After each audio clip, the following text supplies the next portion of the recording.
Greetings. This is Jan Spencer in Eugene, Oregon, and this is the continuing series, A Primer for Paradigm Shift. This particular part of the primer, we're going to take a look at pushing back on cars, certainly one of my favorite topics. So let's do a screen share here.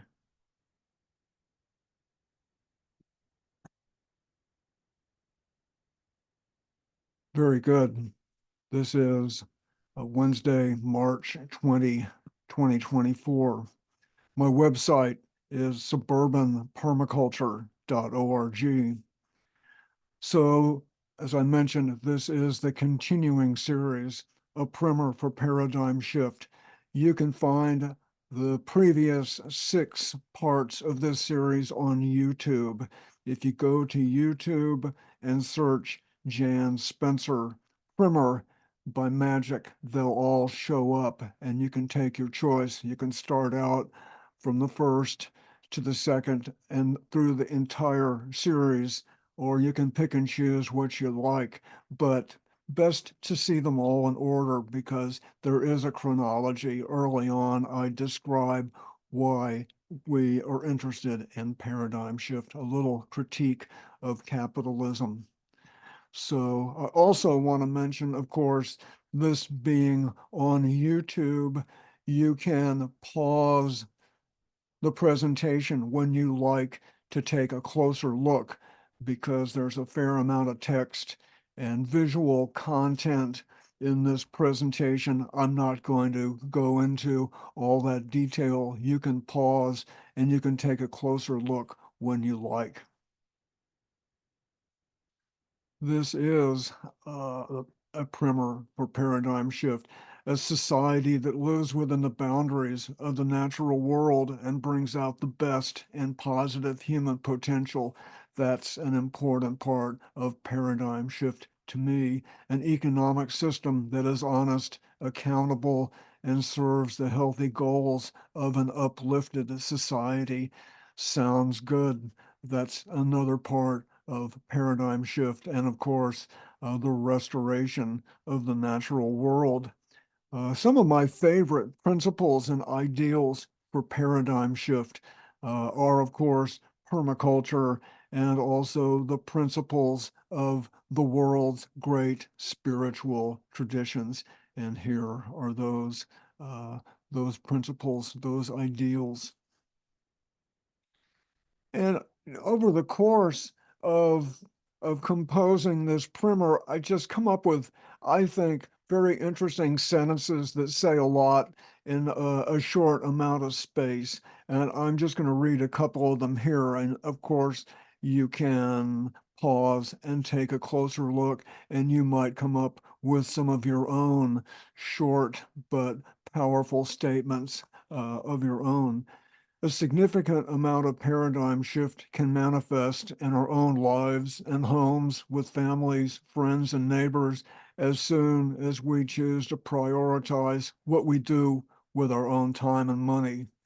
That doesn't require any action, any permission, I should say. Um, Paradigm shift is not necessarily something in this wonderful rainbow bird chirping future. Important parts of paradigm shift can happen anytime we decide we want to make those choices in our lives. That's very much what the primer is about, is encouraging to make these choices and show what a lot of these choices actually look like. Many of today's most challenging and expensive social and ecological problems are totally avoidable, but they are very profitable. That's why we have them. We have a profoundly dishonest economic system. I also want to mention that beginning in May, I'm going to do a seminar in paradigm shift. It will include a lot of presenting information like what you'll see here, but also much more interactive discussion. Of course, this is with Zoom, You can go to my website, suburbanpermaculture.org, and you can find the particular page for the paradigm shift on my website, or you can maybe copy and paste this that you see right here. This is uh, fascinating. I'm very much looking forward to sharing this info and making the occasion much more interactive.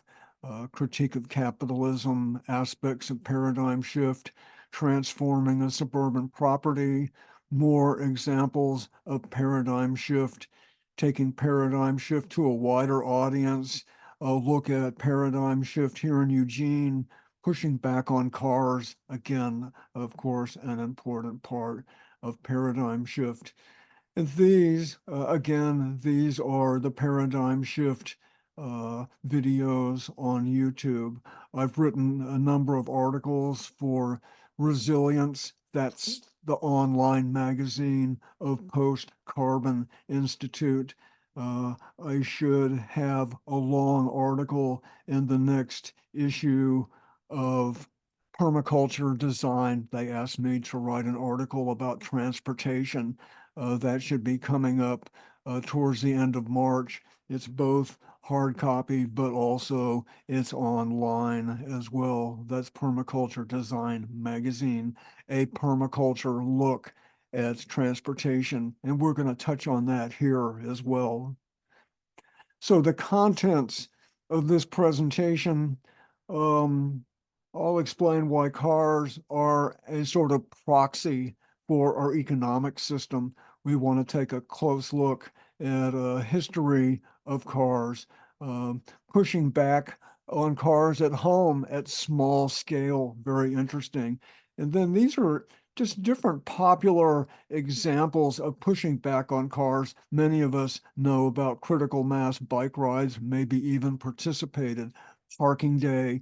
These are wonderful. These are kind of playful examples of pushing back on cars.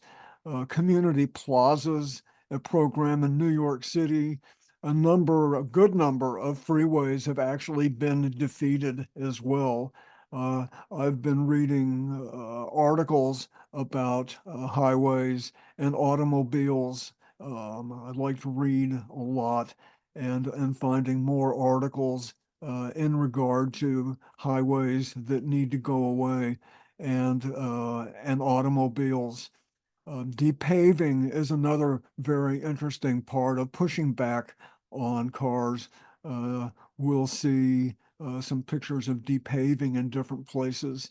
And I would like to show a couple of, of imaginary graphics that show uh, what we have now and what it could become in a paradigm shift kind of a world.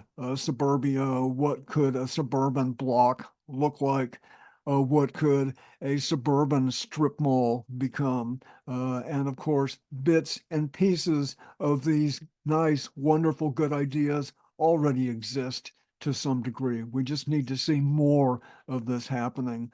One of my favorite comments is that uh, many of the ideals and examples of paradigm shift already exist. We're not totally talking about theory. We're talking very much about action as well. The primer is idealize action. So cars as a proxy of capitalism.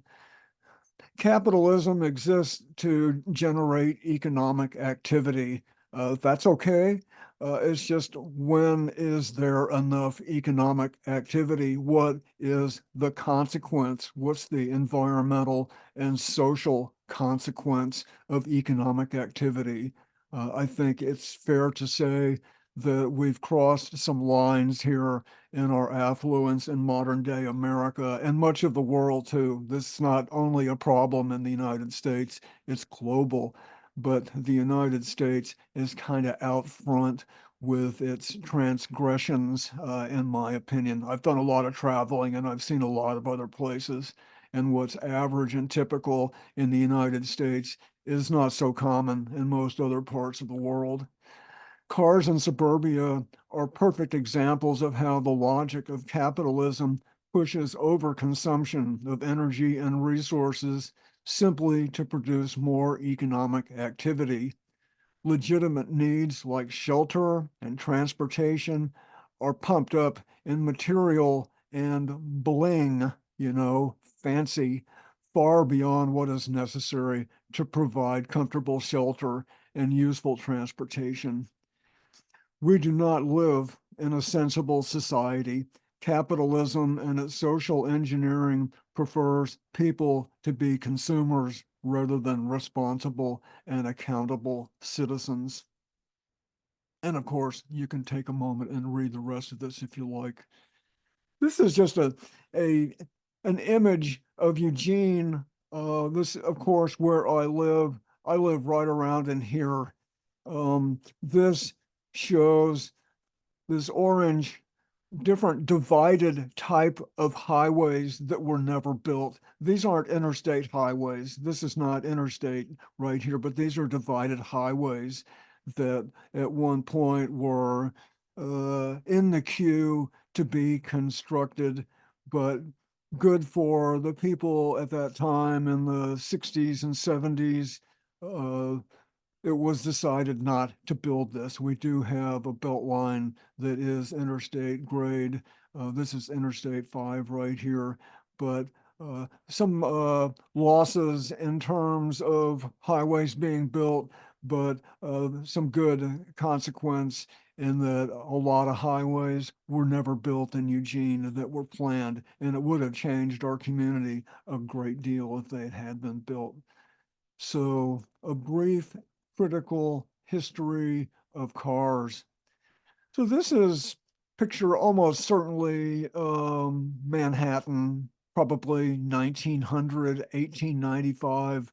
Uh, and not to romanticize the street life. The tenements people were living in here were probably not places that you and I would care to live. But what this picture does illustrate is the street was full of life. Of course, there are some horse-drawn uh, wagons, and but it's people out selling, it's people buying, it's social life going on. Again, this is very different from anything I've ever seen, but the streets were for people before the onset of the automobile.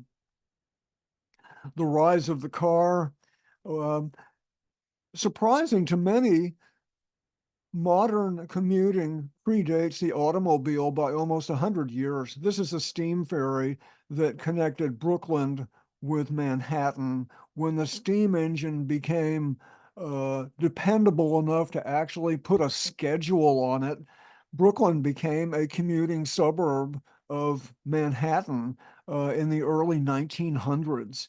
Of course, the omnibus was a type of urban stagecoach.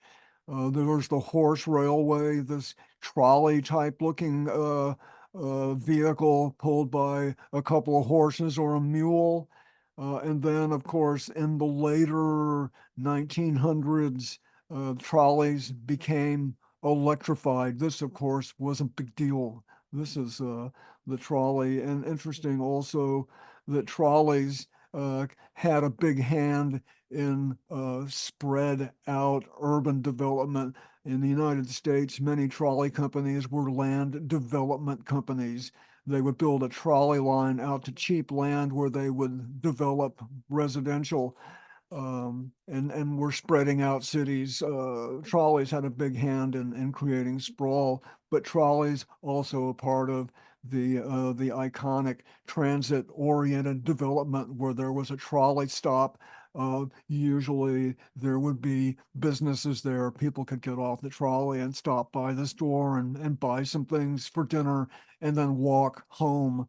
Uh, that was a fairly common part of urban life 100 years ago, and it's the ideal of what we want now. We just gave it away, and of course, the Model T, a product of the mass assembly line to make these cheap enough so that regular people could buy them. Of course, the Model T and the automobiles, a gigantic influence on transportation history.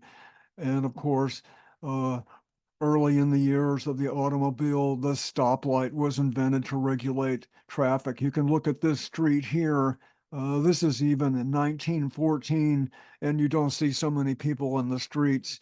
There was a term that came into being at that time called jaywalking, and jaywalking referred to people who didn't cross at the corners of the streets of the blocks, but crossed in the middle of the block. That was considered to be improper because it meant inconvenience for the cars. So different automobile interests invented the term jaywalking as a way to shame people into conforming to the needs of the automobile. And of course, cities took this up, even some places, even now you're taking your life into your hands if you're not crossing at the corners. And you might get fined as well because many places it's illegal to jaywalk. But jaywalking was an intentional effort to get people off the streets in favor of turning the streets completely over to cars, part of the history of that transformation of streets being for people to streets being for cars. And this, from what I understand, near Woodbridge, New Jersey, a, uh, double grade leveled early freeway exchange right here, a cloverleaf. This is early in automobile history right there. And as I mentioned, in the earlier years, the 20s, the 30s, the 40s, even into the 50s, many cities had interurban uh, rail transportation. Usually, these systems were private. One of the big distinctions between cars and highways and rail is that cars and highways were generally considered to be public expenses, and rail was a private expense. That means that cars have essentially been subsidized by public money over all these years.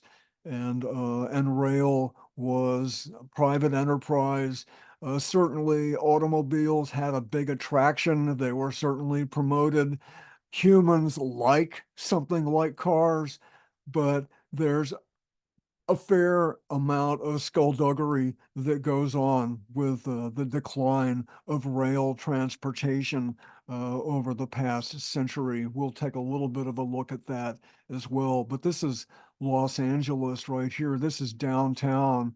I've been on the sort of reconstructed line between Riverside and Los Angeles. That's a 45-minute train ride to go from Riverside to LA. But this is an extensive, the Red Line, the Pacific Rail, uh, an extensive interurban rail system in the Los Angeles area.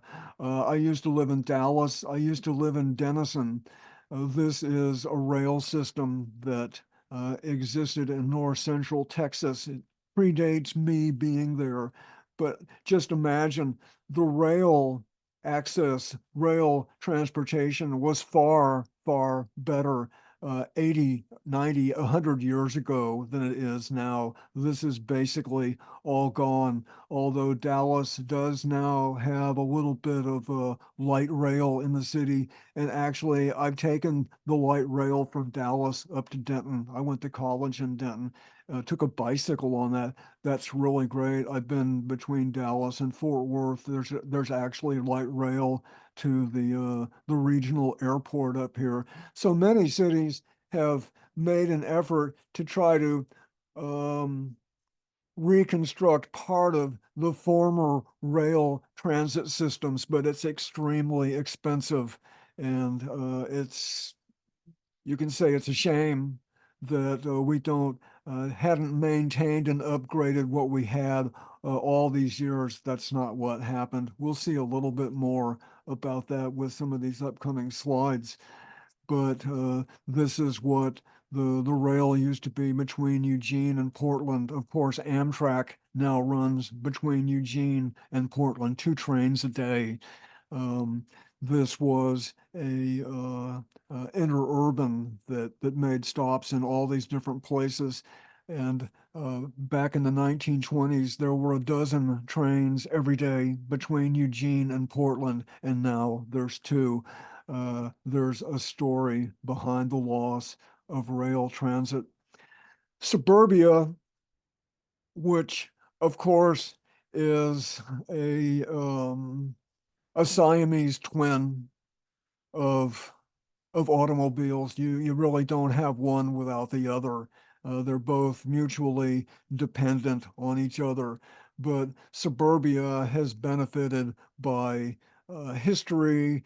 It's also benefited by the influence of money interests who had suburban houses to sell and also had a big influence on government housing policy to put people back to work building houses in the Great Depression.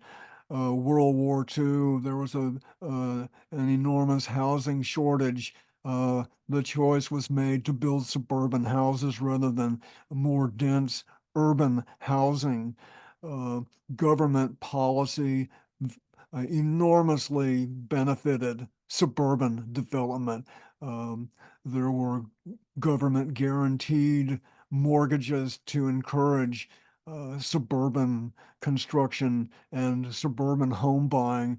And of course, a part of this period is redlining many suburban locations, either discouraged or outlawed, prevented Black people or even Jewish people from buying houses in these early developments.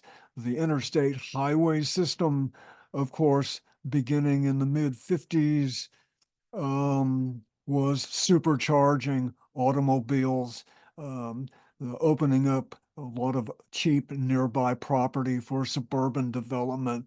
And of course, cars and oil, gasoline externalize the cost of those products on the environment and also on public health as well. Suburbia is essentially a make work project. Put all those factories that were building war materials, turn them into cars and washing machines and vacuum cleaners. That's kind of what happened. Suburban houses are larger and can contain more of that stuff that was such a big part of the American dream to own a suburban house and have a car or two and fill it with all kinds of consumer products. And many of those products certainly useful in the 1940s, 1950s. There were half as many people as there are now. We didn't really anticipate that this type of development and this type of lifestyle would lead us to where we are now with all the ecological damage and also the social damage as well. Of course, one of the stories that I alluded to earlier was that uh, Standard Oil of California, General Motors, Firestone Rubber, several other large corporations had a front organization buy up the private transportation systems in many cities in the United States and purposefully let the trolleys run down because they wanted to replace the trolleys with tires and gasoline and buses and of course eventually cars. The those corporations were found guilty in a federal court, and their punishment was almost non-existent, and we're living with the consequences. So early on, even in the 50s, there were pushbacks against the automobiles. This is from the United States. Early on, in suburbia, a lot of kids were getting hit by cars. And this picture here shows moms and kids out blockading an intersection to draw attention to the fact that cars were not safe and they were killing a lot of children. This picture from Copenhagen. I've spent a little time in Copenhagen. It's a wonderful place for bicycles, but the bikes predate our modern conception of Copenhagen. Copenhagen has been a bike-friendly place for many, many years. Post World War II, many European cities wanted to be more like American cities, and of course, uh, the government programs to rebuild after World War II, the United States had a lot to do with the rebuilding of Europe and certainly encouraged those cities to be rebuild like American cities and pushed automobiles and freeways. Fortunately, uh, in many cities in Europe, they recognized that wasn't in their best interest and they pushed back. These are thousands of people pushing back at City Hall in Copenhagen in the 60s and 70s, saying, we don't want American style cities with lots of cars and freeways. So that's early pushback as well. Of course, I spent a good deal of time in Europe, and there are lots of cars in Europe. They have problems too with cars, but the fact is, there are cities are less beholden to automobiles than our cities are here, and I love those parts of European cities. And this just a picture of downtown Toronto. This probably 10 or 15 or 20 years old. Nothing particularly special about this picture, just a cityscape downtown that shows how much space automobiles take up. And here are the well-behaved pedestrians off on the sides to give all that space to cars when there's probably more people on the sidewalks than there are in the cars. And you can see this bike rider doesn't even look like there's a bike lane right there. So just a fairly typical street in a big city. And of course, many cities are doing a little bit better than this now, absolutely.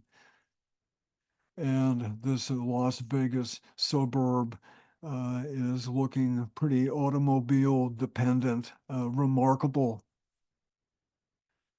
And this being a modern day six level interchange, I actually lived a couple miles from here. This is in Dallas, Texas.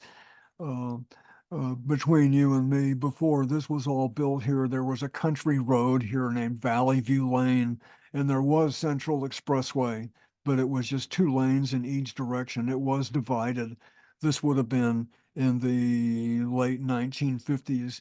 We would go to a little place here to have our hair cut. Of course, that little place isn't there anymore, but this is big time automobile infrastructure, big time, lots of money to build and maintain. So part of the problem, of course, with automobiles is external costs. External costs mean when we buy and use products or services, we don't really pay an honest price for the extraction, the fabrication, the use, and the final resting place for those products. Uh, what we pay for a gallon of gasoline, $3.50 a gallon.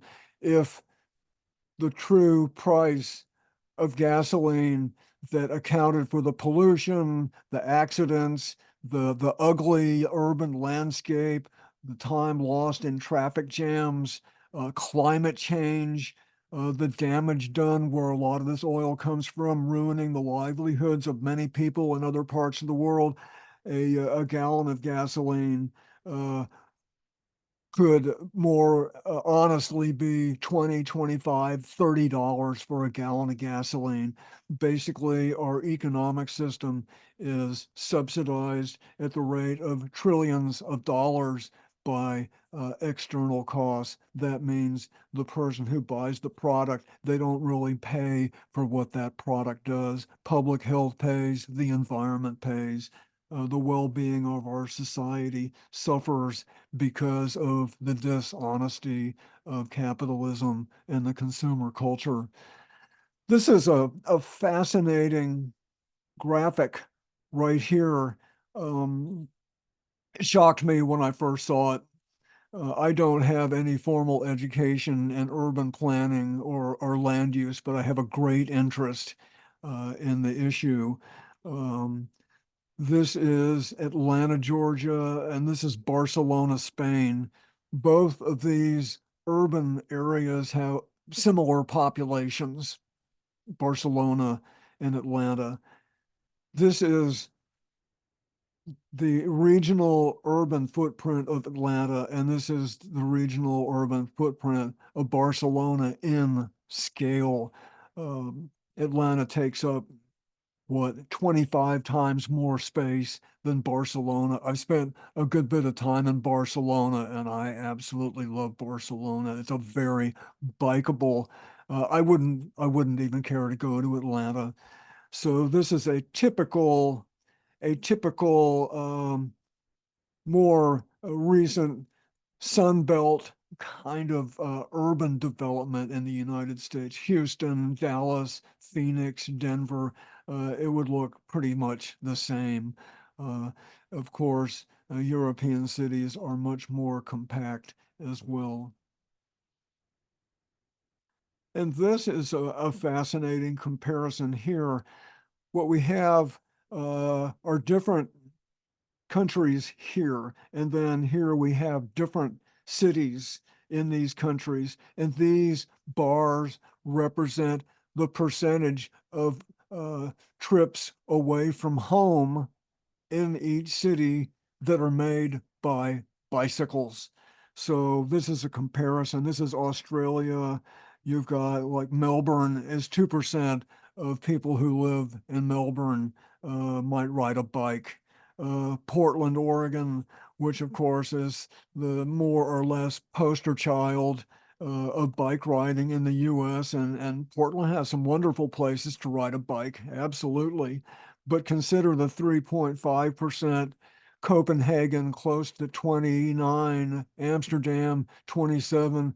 This is Groningen, Holland. I spent some time in Groningen. I was shocked at how many cars or how many bicycles. I was shocked by the use of bikes in Groningen in the downtown area. Different when you go away from downtown. We'll see more pictures of that in the next episode, which is pushing back on cars in Europe. But to to compare cities in the US with cities in Europe, we really Portland is fourth tier in Europe in terms of bicycle use. Of course, Portland's more spread out. It's easier to ride a bike in Europe because they don't spread out. The European cities don't spread out so much. That's a big advantage. And absolutely, there are many cities in the US that are trying to improve uh, bicycle usage. Absolutely. COVID-19 was a big push for bicycles. There are efforts to do something about these problems. Absolutely. So this comment, which has been made by a number of politicians in the US, the American way of life is non-negotiable. And this, of course, is what is being referred to. I took this picture. This is actually between Dallas and Fort Worth. Freeways, suburbia, shopping malls. The American way of life is non-negotiable. And these people who control the economy and the economic system are making a lot of money and they don't want to give that up. and they're saying that we don't have an alternative to cars and suburbia and overconsumption. That's what this says. This says that people are hostage to a system that makes these people rich. And of course, the external costs of the American way of life are people who are having to drive 5, 10, 15, 20 miles to go to work. Can you imagine you live over here in this neighborhood and you want to go to the store? You can't walk, you can't bike. You've got to get in a car and go who knows how far to go over here. That's the American way of life. That's is non-negotiable. It is overconsumption. And of course, as an individual, you can do what you want. I've done some very different things. Nobody has threatened to put me in jail. But this statement here is revealing. It's almost like this is a sacred form of lifestyle. So this graphic here shows the 12 principles of permaculture. Um, and these are all very good. They overlap. They're a little bit redundant, but I felt like for this article that I wrote for Permaculture Design magazine about transportation, I wanted to come up with something of an assessment of cars and freeways in permaculture terms.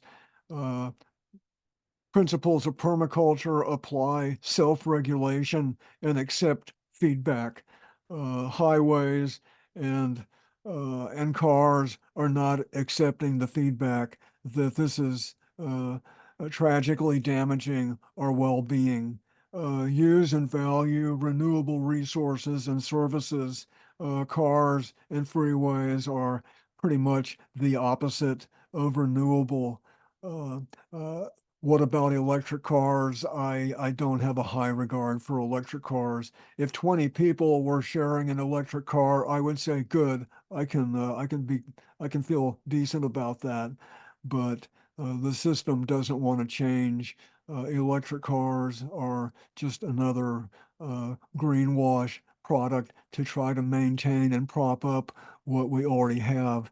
It is the non-negotiable moving into the future. Electric cars produce no waste. Of course, cars in suburbia produce an enormous amount of waste. The oversized two, three people living in a 1,500 or 2,000 square foot house. That's extremely wasteful. And a lot of people live in houses a lot bigger than that. Use small and slow solutions. That definitely doesn't take in cars. Creatively use and respond to change. We're not doing that very well. The idea to run our society on electricity is a is not a sustainable future. We can't replace everything with electricity. The energy density of oil is just unbelievable. We hear, oh, then maybe we'll have something like nuclear nuclear fusion to run our electrical producing capacity.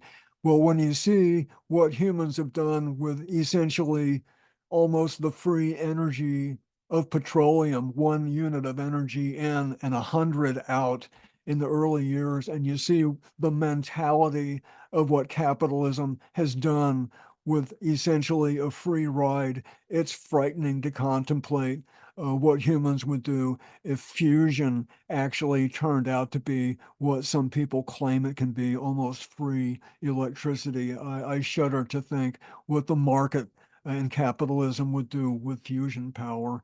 But definitely automobiles and suburbia do not fit in with permaculture. I would certainly encourage all people who advocate and teach permaculture to include a pushback on cars and suburbia and what they teach. Some comments on cars. Uh, continued public and private spending on cars when we know all the problems they cause shows the degree of the profit-based economic system and its consumer culture controls our lives and diminishes our capacity to imagine and create alternatives. You can pause on this and take a closer look if you like. In this picture I found online, this is Pompeii, of course, in the shadow of Mount Vesuvius. I spent a day at Pompeii. It's awesome, absolutely. But what we see in this picture here, these are bollards. There was a pushback on wheeled vehicles in Pompeii 2,000 years ago. This was a street right here, and you would have had human-powered and animal-powered wheeled carts here in Pompeii. But what these ballards are saying, behind the photographer is a big piazza. This is saying, you can't bring your wheeled vehicle into this pedestrian zone in Pompeii 2,000 years ago. I think that's just amazing that they had a thought to keep the predecessor of cars out of their pedestrian zones. And just a little human interest. I'm very much into bicycles. I love bicycles. This is a view of eastern Arizona, about, what was it, 30 miles west of Bisbee, Arizona. I took Amtrak to Tucson with my bike. I meandered through southeastern Arizona into New Mexico to El Paso, and then put my bike back on Amtrak and came back to Eugene. It was a car-free, almost 2-week vacation on my bike. This favorite place with a bike in Sardinia, of course, the Schaefer Trail in Moab, Utah. Well, I have to confess, my brother took me to the start of the trail in his sport utility vehicle because I wanted to ride this right here back into Moab. So I love bicycles, and yes, uh, have certainly made use of automobiles myself. So this is another section of our program, pushing back on cars. This is my property right here. Early on in my living here, I took out my driveway. I didn't want to have a driveway. I wanted to put this uh, my property into better use. A friend and I rented a cement saw, cut it up, and we moved it out of there. This is what the same view. You can see this red line right here that indicates the sidewalk that was left uh, after we cut up and removed the driveway. So this is what the driveway looked like a number of years later, and then that's what the scene looks like now. Uh, we were looking from the other direction, but this is where the driveway was. This is part of that little story too. The driveway, of course, led to a one-car garage. A friend and I remodeled the one-car garage into a living space. This view here, that's this view here, just a real simple garage remodel. This wall here, we cut out and put 8-foot slider. I lived in this space for a number of years when I first moved here. So this is a small scale example of pushing back on cars. The driveway's not here anymore. This was the opening to the garage right here. That's right here. So that's a nice little story of pushing back. This is a location in Portland, one of my favorite places, Kailash Eco Village.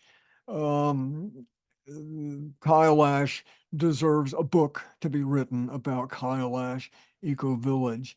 We're not going to go into great detail now. A rundown apartment complex in Portland turned into a wonderful, thriving eco-village. Early on, they depaved this parking area here, and that became this. That's the same view.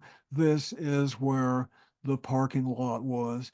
This is a wonderful example of pushing back on cars. You can find more info about Kyle Ash Eco Village. They have a website, kyleashecovillage.org. You can search it, you can find it. Very well done documentation. One of my favorite paradigm shift locations anywhere, Kyle Ash Eco Village. And you may have seen a graphic like this, uh, pedestrians, bikes, rail, cars, just cars take up a lot of space. They are not a good investment. Critical mass bike rides. I've been on a number of them. We've had a number of them here in Eugene. I went on one in San Francisco one time. It was great fun. People come together, different degrees of pushback. Some people like to ride in front of cars just to get in their way. I'm not so much into doing that, but cars need to respect bicycles. This is critical mass in San Francisco. Not sure where this is. The critical mass bike rides happened all over the world too, and of course there are places uh, in South America, Curitiba, Bogota, that are known for being very bike friendly. These are some places that actually uh, came up with the idea of turning streets over to bicyclists, perhaps not 7 days a week, but at least on weekends, get a lot more people out on their bikes. So this is a uh, a a program that we've had here in Eugene. COVID kind of has disrupted this. This is a car city street in Eugene that's been blocked off from cars for the day. All kinds of community groups. One of my best pals, Victor, here visiting from Washington, D.C. But this is Eugene's version of at a city scale. This was a city project, somewhat pushing back on cars. Parking day, the idea of parking day, whether it is sanctioned or a guerrilla effort, it's been done in both ways. We've done that here in Eugene, of taking a parking place and occupying the parking place. Uh, the authorities may allow this, they may not, but there's, you can see some artificial turf and some potted plants, some discussions, some benches, just the idea of saying that humans deserve more space in our urban places. Lots of different examples of parking day. Look at this, some kind of modernistic furniture. Even this, very much a sense of humor, a little putt-putt course in a parking place. Of course, all this can be removed in an hour. This is a temporary exercise right here. Look at this, another parking day. It's fun. We just have to show that paradigm shift and alternatives to life as we know it can be a lot more fun. That's a big task. This picture I just saw in was it The Guardian or New York Times? This woman here is a member of parliament in the Latvian or the Estonia, one of the Baltic republics there on the Baltic Sea, neighboring Russia and Belarus. She is the youngest member of parliament in Estonia, and this woman here is actually their prime minister. Um, and what they've done is their own kind of little uh, parking day here. This is a parking place here. You can see the bike right here and a bike trailer here. She is very much anti-car. She doesn't have a car. And this just illustrates the appeal of pushing back on cars is many places in the world, absolutely. Parklets. Parklets are a more permanent pushback on cars. A lot of cities have had parklets, especially COVID meant that people would need to be outside so there's good air circulation so you don't catch COVID.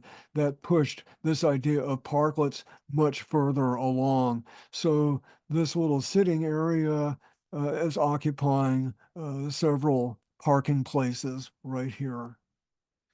And this is actually an intentional built-in parklet here in Eugene. I would so much love to see at least a couple of blocks in downtown Eugene be car-free. There were during COVID, but there's cars here now. We can't even manage a couple of blocks car-free in Eugene. These are different parklets in different locations. Another one is a really nice woodworking planters. This is looks like a pretty quiet street right here as well. People can come together where there used to be cars parking. People are having a pleasant time. So Community Plazas is a program in New York City that empowers people in the different neighborhoods to take underperforming automobile space and turn it more into a pedestrian location. And there's lots of different examples of this in New York City. Some of these might be temporary for a weekend, might be during the summer, but some of these plaza restoration transformations are full-time. Actually, the downtown uh, uh, plaza on Broadway is the most famous of these community plazas. Um, this one here, Corona Heights, this is a street that just it does the opposite of inspiring, but then look what's been done with it uh, as a community plaza full of life. I think this part of this became permanent, but it brings people together. It gives people a place to meet and a something positive in their neighborhoods. Of course, New York City is a big urban area, and they can use all the public space they can get their hands on. Look at this right here. Boy, what can you say about that? This little odd triangle, and this is what it turned into here. And this just shows another potential a plaza uh, in Brooklyn, and these are just public notices. Hey, this is an idea. Come and give us your input. You know, there's a lot of community involvement in this. Uh, Paradigm shift will require a lot of community involvement. That's one of the most important ideals of paradigm shift, of course, is what do we do with our own time and money? Do we put more of our own time and money into community development and meeting our neighbors and working together? That's a huge task of paradigm shift. But uh, these information invites people's participation in making their communities better places to live. Pushing back on divided highways. This was Harbor Drive in Portland in the early 1970s. Not exactly an interstate highway, but close to it. But uh, the idea came about, let's have this wonderful area along the river, let's turn it into a park. The engineers, the highway engineers said this is going to ruin Portland. There's going to be traffic congestion. It's going to be terrible. None of that happened. People found other ways other than Harbor Drive. This is more what that same place looks like now. Of course, the Embarcadero Expressway in San Francisco. If you're acquainted with San Francisco, this is the riverfront. This is the Bay Bridge. That's not the Golden Gate Bridge. That's the Bay Bridge, goes over to Oakland and Berkeley. But this is the ferry building. This is one of the most beautiful places in San Francisco, and they had the idea to build a freeway right in front of it. Can you imagine having a freeway in your front yard? The idea was to connect the Bay Bridge to the Golden Gate Bridge. Well, it never really happened. There was a lot of opposition to this. They had city votes. Should they tear the thing down? Finally, the real decision maker was the Loma Prieta earthquake in 1989, damaged the concrete structure so much that it became more plausible just to tear it down, and that's what they did. This is what the view looked like with the elevated freeway, and now it's a boulevard. There's still plenty of cars there, but it's a lot better than it was. So this was a big success of a freeway that was removed. The this Alaskan Way viaduct in Seattle, right on the riverfront between downtown and the bay, a freeway. And of course, they ended up taking it out and replaced it with some other places for the cars to go, but at least they're somewhere else. So this is another kind of a pushback, although they did create some new infrastructure to replace some of this. It's just that you can't see it. The Southwest Corridor and Boston, they had already bought the property and were moving houses and businesses and churches out of the way to build a 10-lane freeway into downtown Boston. Well, the people, I think it's Roxbury and Jamaica Plain, I think those are the neighborhoods. They said, no thanks, we don't want a freeway. They stopped this big interstate extension and they turned this elongated, this is about 6 miles. It's long and narrow, but this is a photo I took. I've done bike riding all along this, and there's playgrounds, there's community gardens, there's ball fields. There is a corridor off on the side that sunk below grade for Amtrak and commuter rail. So that occupies part of this space also, but it's pretty quiet because it's down sunk below grade. But this right here could have been a freeway.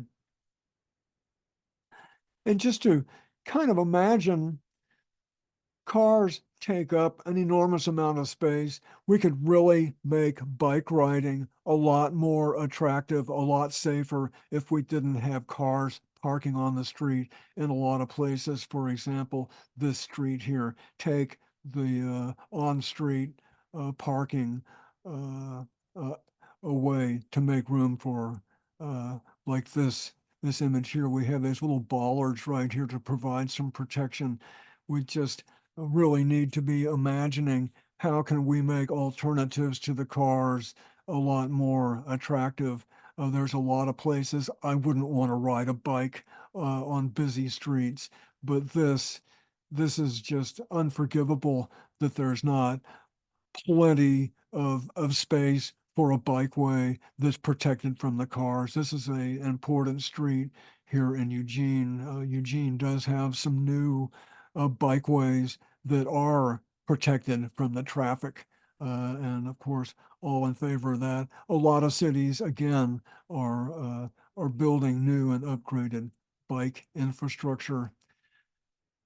So this is slightly different here. New York City is in the process of becoming the first city in the United States to institute congestion pricing. And what that means that in lower part of Manhattan, uh, lower below Central Park, I'm not so familiar with Manhattan. I know some, but not all of Manhattan, but a good chunk of the tall buildings going down towards the Brooklyn Bridge will be, if you don't live there during the day, you're going to have to pay something like $20 to go into that. That's congestion pricing to discourage people from driving there.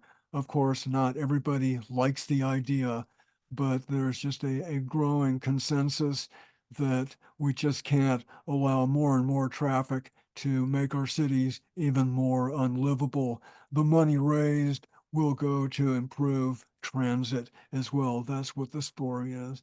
There are a good number of cities in Europe that already do congestion pricing.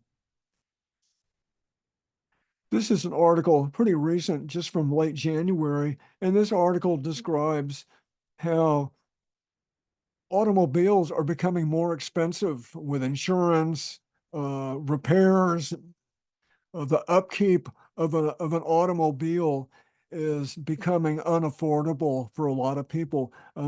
Many people are kind of month to month, and this article is just describing how more and more people uh, are kind of sliding into a more challenging, stressful way of living when you have to say, are we going to pay for the repair of the car?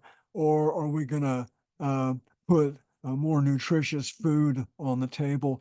This is kind of the early going, a preview, I think, of a general decline in the success, if you want to call it that, of our affluent lifestyle. More and more people are going to be unable to afford affluence. And this article describes people who we might feel sorry for, but there's going to be more people slipping into this kind of a condition as time goes on.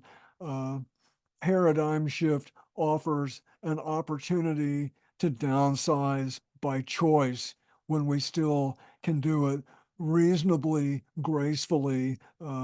There's every likelihood that whether it's abrupt or how noticeable it is, more and more people are going to fit into this story of this Guardian article of not being able to keep up.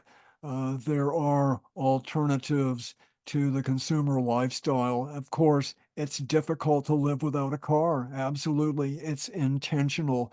It is a form of feudalism. It is an automobile feudalism. You're not tied to some wealthy person's patch of land, but you're tied to a big corporation's product, and that is an automobile. We live in a internal combustion feudalism, and more people are becoming unable to pay for it.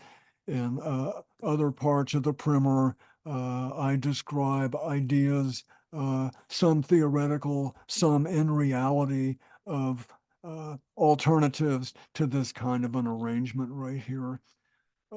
Can quitting the car be popular? This is from the BBC right here, a similar type of article questioning the automobile and sort of wondering how can we make our lives uh, more healthy for people and for planet. Again, this is Newsweek, a whole issue devoted to this issue, this topic of automobiles. Automakers are sharing consumers' driving behavior with insurance companies. A lot of modern cars that are connected to the internet are recording what the driver is doing in the car, how fast they take off, how much pressure they put on the brake. Um, this information is being recorded. Some drivers may know about it, and some drivers don't know about it. But there are businesses that get their hands on this information and sell it to insurance companies. So the insurance companies, where appropriate, can increase the insurance rates on those people who have a driving record of maybe not being so safe. This article just describes the shock of some people that they say have no idea that they're leaving a record of their driving, that the car is basically spying on them, and other people gain access to that information.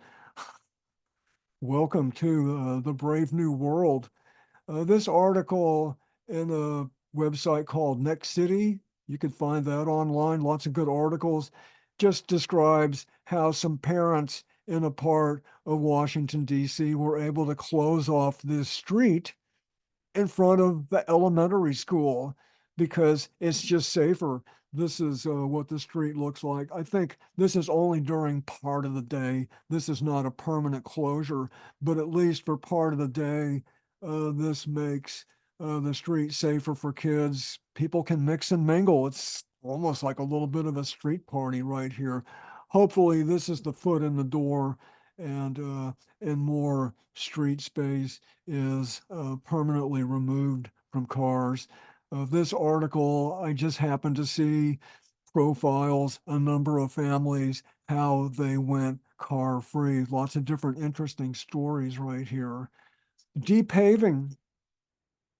This picture depaving in Italy, removing asphalt, a group of volunteers removing asphalt. I don't know where this is in Italy, but it could be lots of places. There's plenty of asphalt in Italy. This depaving is in Australia. People taking paved space, usually that's for automobiles and making it something that can be a pleasant place to be in instead. Of course, there's a group in Portland, Depaving Portland, and these little colored dots indicate where they've done depaving projects in Portland. This is wonderful. I would imagine that one we saw at Kailash Eco Village, that's probably kind of over in this area, this part of Portland somewhere. But this is wonderful. Just imagine it's a work party. People come out, they like to be a part of something fun, and maybe there's some pizza and beer afterwards. But depaving is a great part of pushing back on cars. This is an article I read. This was all paved. Uh, I don't imagine anybody's going to want to camp out there, but it looks better than just a flat out parking area like this over here. I know anybody knows of just acres and acres of pavement that are rarely, if ever, used. Every city has places like that.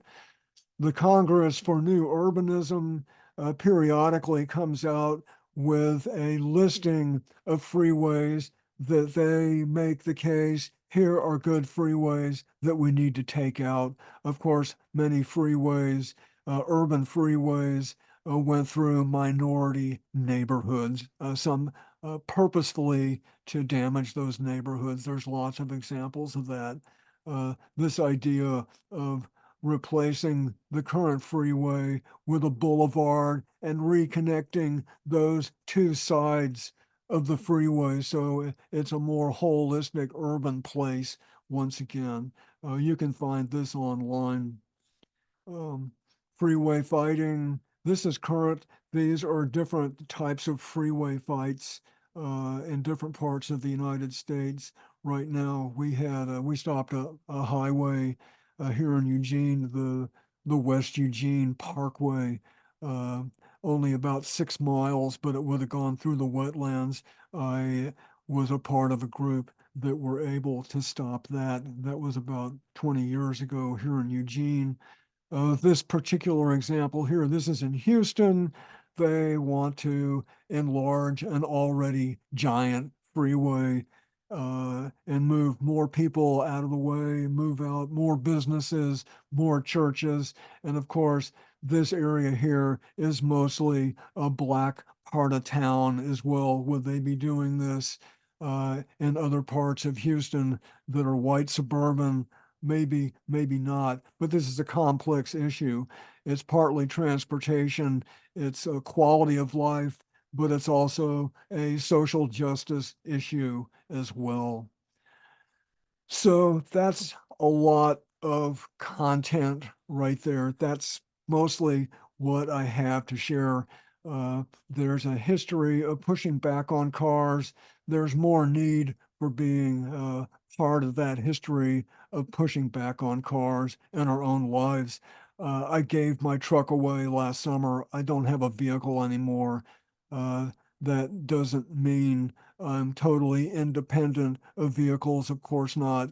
A lot of what I buy at the big box store, my soy milk, loaf of bread, probably was delivered there by a truck. Would I accept a car, a ride in a car to go down to the coast, to the beach and the ocean for a day? I probably would, but we can be a lot smarter about how we use vehicles and uh, actively engaging in a transformation of our own lifestyles so we're not so dependent on cars, like car shares. Uh, uh, it is a intentional system to cause people to need these products. It's not an accident that cars are so necessary. Decisions have been made to make people dependent on automobiles. There's a huge ecological and a huge social price we're already paying, and it's likely going to get worse. So here are a couple of images I want to show. This is a Google uh, view from above of my part of this neighborhood. This is my property right here. This is where I live. I'm actually sitting in here right now. This exists, what I show here. Uh, Most of the rest of this uh, is imaginary. There are definitely some gardens in here, but most of this is imaginary. The names here are people who actually live here who are sympathetic to permaculture. We've got a good number of people who are into and interested in permaculture. But how can we go from what we have now to creating, like, look, the fences are down, the property is still private, but we can use botanical screening to keep our privacy. But this purple right here, this fuchsia. Just imagine my next door neighbor Patty. She wants to go over here. Can you imagine if this is the way she walks through? Uh, this is public space here, and there's a playground. These are gardens. There's food for us. There might be some kind of a gazebo, different sorts of place-making sorts of features.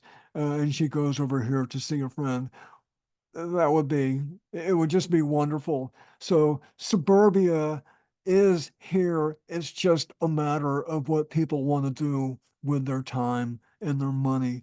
Of course, there are a few places I know of in the country, a little bit here in Eugene too, where there's bits, bigger bits and pieces of this actually happening, like N Street Co-op in Davis, California, East Blair, here in Eugene, Maitreya Eco Village here in Eugene.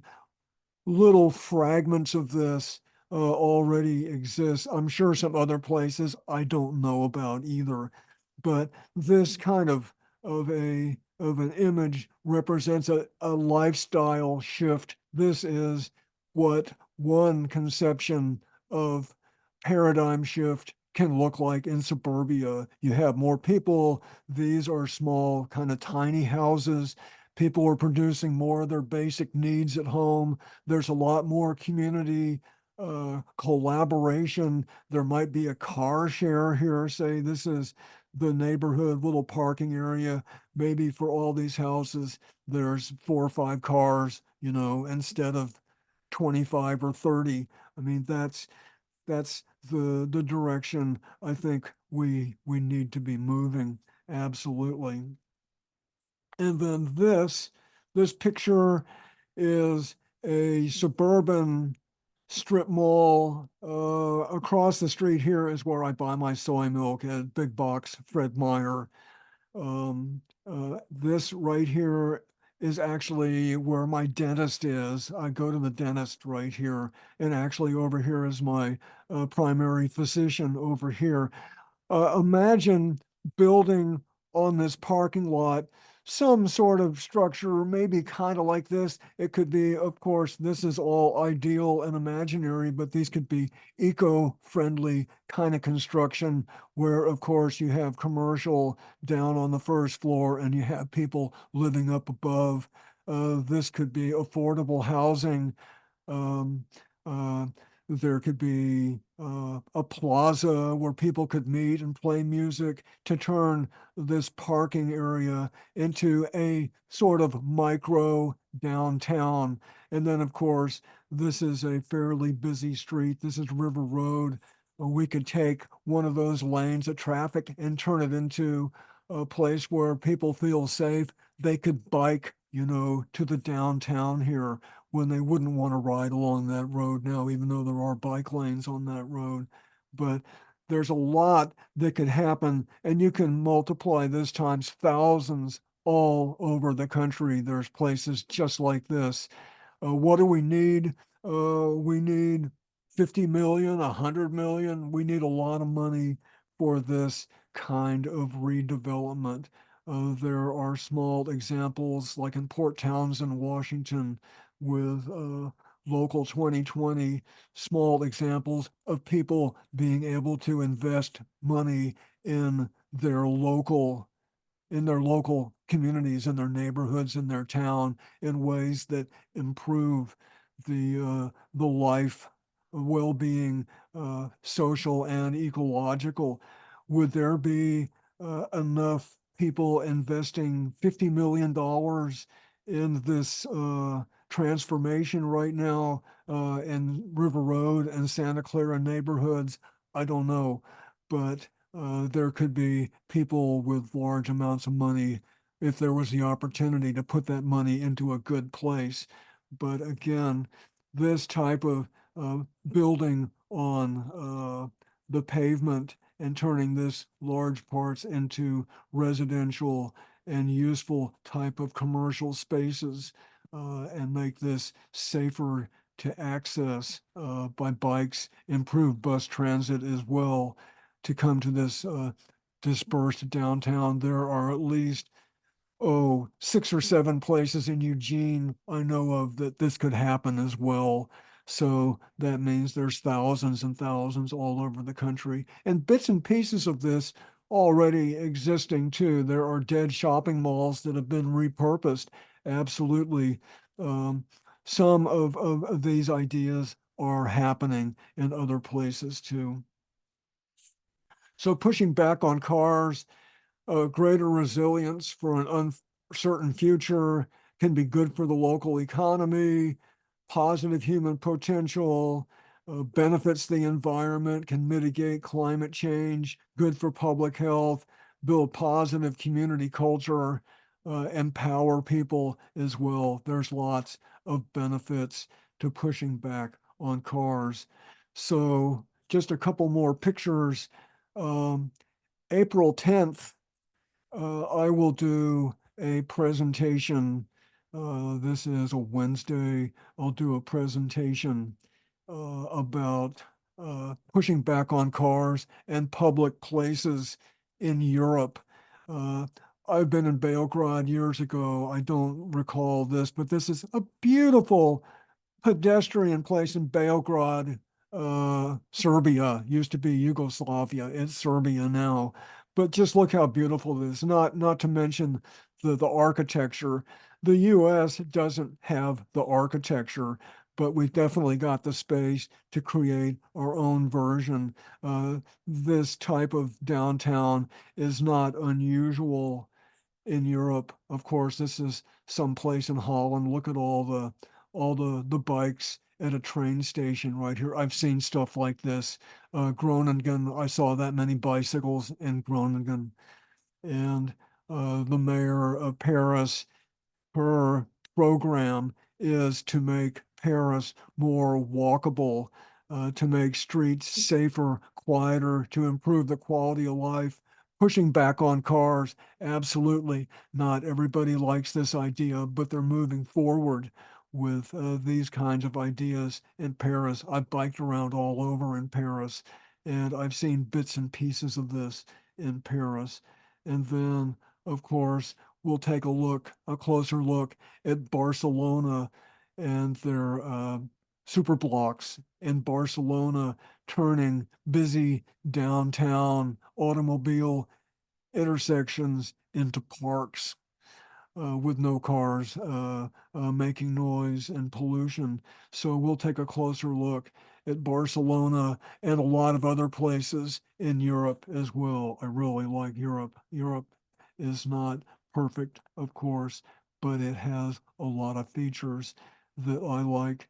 Um, you can find out about other presentations and links to other educational items I have by way of my website, suburban permaculture.org. So I am going to stop the share here, and I appreciate your attention. Please share uh, this video with your friends, and feel free to contact me via my website. So thanks for your attention. Find your niche and paradigm shift. There's room for everybody. Okay, this is Jan Spencer. Thanks. Good night.